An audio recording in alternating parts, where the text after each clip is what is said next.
Right, welcome back to the channel, and it is that time of the year. I have bought the new iPhone 15 Pro.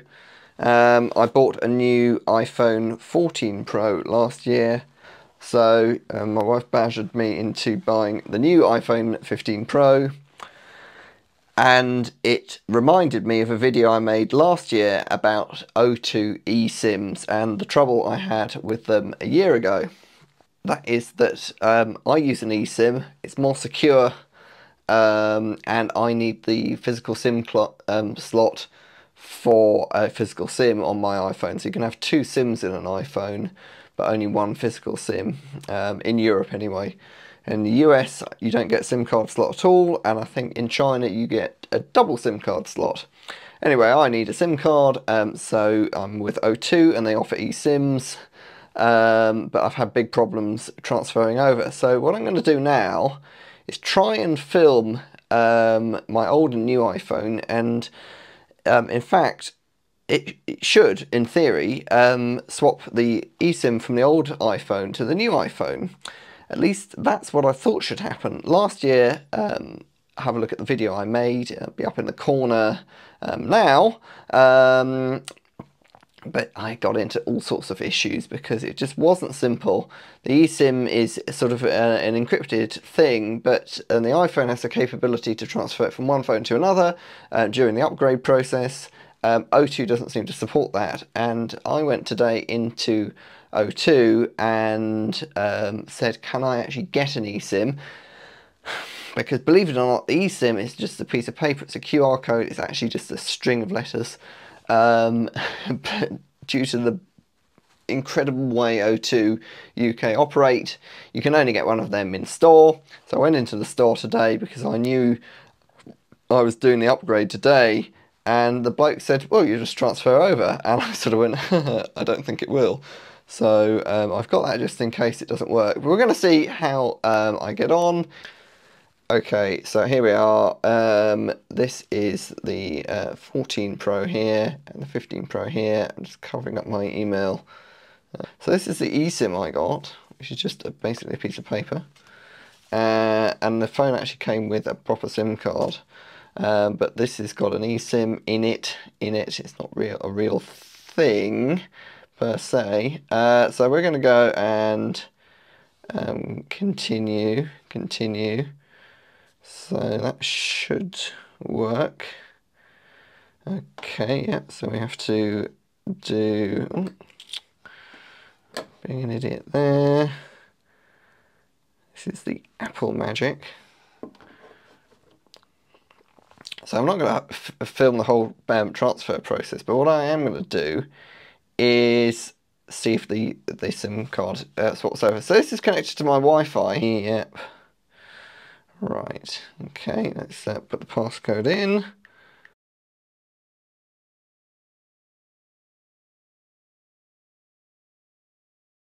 Right, so I've just transferred over my cards onto Apple Pay, and we're doing an update to this video, and it's transferring the data now. So hopefully in the next stage we'll be transferring the SIM card over, because last year it did ask me whether I wanted to transfer the SIM over. By the way, I want this to work. I don't want this to not work, so... oh no, 5 hours. I might have to go to bed. Okay, so here we are. I've done the transfer of data, and now I need to transfer over the SIM card. So we would imagine that it would support the iPhone's transfer from nearby iPhone service. It's been a whole year since I made that YouTube video complaining about it, so we're going to transfer from nearby iPhone. Transfer number over, and it looks very hopeful here. And it doesn't work. So it's been a whole year since I made that video, a few thousand views, and I'm sure some people from O2 watched it, and it does not work still. I cannot get the eSIM from one phone to the other, even though that is how Apple support it. Nope, won't work. So if you buy a new phone from O2, it just won't work. So, you know, there we go. Quite annoying, really. So what I'm now going to have to do is add the eSIM here, and I'll let you know how I get on with that in a moment. But what I'm going to have to do is I'm going to have to transfer my number over onto this new SIM, which doesn't exist, by the way. It is just a QR code. I'm going to have to transfer my number over onto that on the O2 website, and then I'm going to have to scan the QR code with this phone, and then it should start working. Because if I were to do what I'd normally do now is I would just have swapped the SIM over, and I would just erase this phone. But I can't do that, because if I erase this phone, that SIM card completely dies, and the other problem with that is I can't get the verification text message from O2 to say I want to do anything with my account. I'm just locked out of my account, so that's a double failure. So, and yeah, normally at this point in the iPhone transfer process, I'd check all the apps were on and everything worked fine, and I would just reset this phone, and basically this would become my phone. But you can't do that with an eSIM. You have to keep them both active, and you have to transfer it over. Okay, so I've been on the O2 website, and I have used the serial number here, and there's a bit on the My O2 page where you go in and you sign in, you confirm it's you, it sends you a text message to confirm it's you, and then you say SIM swap, you put in the serial number, which is here, and then this thing becomes active. So I'm going to open that now, because what you do is you scan it with the phone. Now you might think at this point, well, Peter, why didn't you keep your eSIM from last year?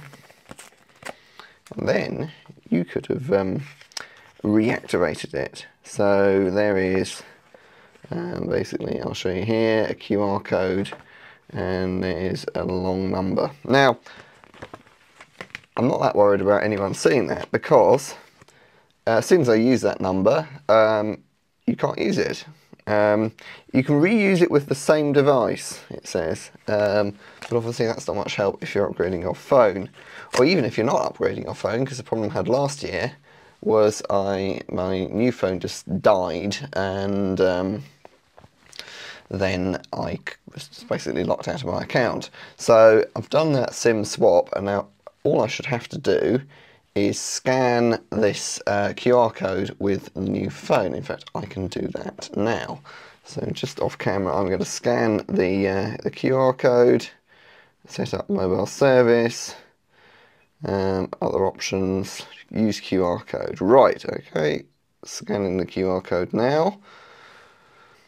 An eSIM from, okay, so let's have a look. An eSIM from O2 ready to be activated. Hopefully this works. So this relied on me knowing that I had to get an eSIM. I couldn't order one online with the phone as far as I could see. To go into the shop, I had to convince the man in the shop that, there we go, that worked. So I had to convince the man in the shop that I knew what I was doing, that I could do the swap myself, and it wouldn't automatically transfer over, because he just went, oh, it'll transfer over. It doesn't. So anyway, here we go. We are in, I have service. And I can actually now put in my other SIM card, which I use for business calls, which is actually a physical SIM. So, right, so that has actually worked properly. I now have service on the new phone and not on the old phone. So that worked, but it did involve me having to go into the shop, convince the man in the shop, and also, yeah, a bit of a pain really. Because he just was like, well, it will work, and I was like, well, it won't. And fortunately, he was the sort of guy who didn't want an argument and just went, oh yeah, there you go, and sort of huffed off. But I'm with him, it's ridiculous. So it is possible, but there's a very specific sequence, and you have to go into the shop, and you have to convince them, and it's all a bit silly, really. But anyway, that's all done. I'm going to do some more videos. About the new iPhone and it's USB connection. So if you want to watch that, do like and subscribe. But hopefully by next year, if I do get the new iPhone, which I don't think I will, but if I do, next year, I'm sure O2 will have fixed this all, and it'll all be fine and very easy